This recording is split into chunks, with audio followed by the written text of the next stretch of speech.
Middle of the display, you can see our content carousel. All the content I've used most recently is right there, ready and waiting for me in one click. So I was watching a movie, using the Amazon Silk web browser a little bit earlier, playing a little bit of Fruit Ninja, reading Wired magazine. I can scroll back to the top. I can click on Rango, resume where I left off. I'm going to switch it over to landscape.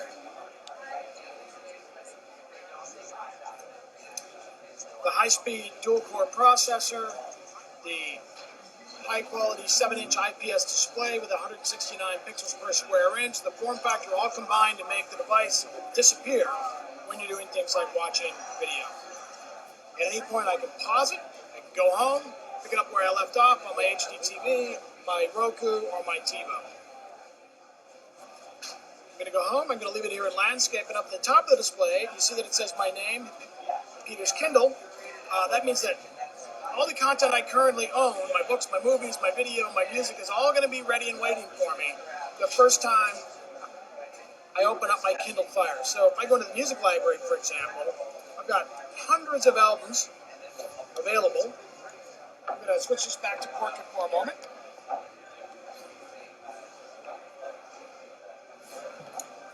Hundreds of albums available for me up on my cloud. I can store as many as I want to, and I can either stream or I can download those locally to my device. And if I download, if I'm going to be on a Wi-Fi range, for example, I can play my music locally. Let's go with some Pearl Jam, near and dear to my Seattle heart. While the music is playing, I can go home, open up a book or a website or a magazine. In this case, why don't we go to the web? This is the Amazon Silk browser. It's got tabs, which makes it really easy to get around. I can go to my favorites.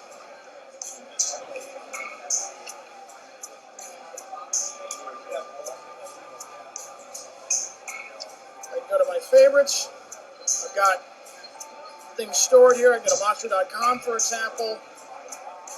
Notice it loads incredibly quickly, but all the great things we do in the background occur transparently to the user. So all the user sees is an incredibly easy to use and fast web browser. The lower part of the display is my favorite shelf. So I can pin or I can bookmark the books, the web pages, the libraries I use at the bottom of the display. And if at any point I want to adjust my music, I just have to tap the top of the display. I can turn down the music, I can adjust the brightness, I can configure Wi-Fi. In this case, I'm going to pause, edit, and get back to playing something else. I can open up a magazine.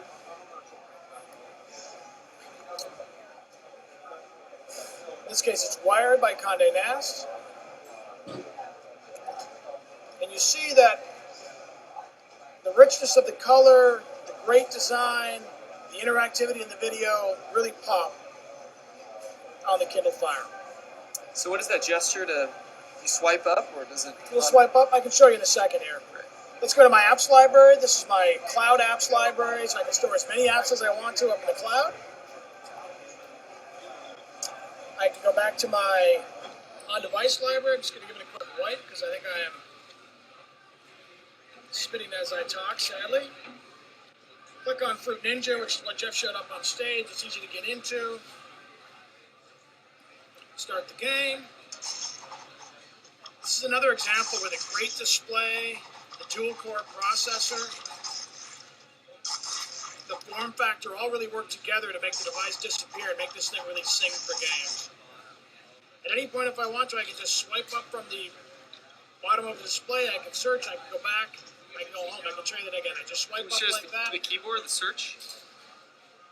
And I can go home. Get all this for $199. We're building premium products for non-premium price.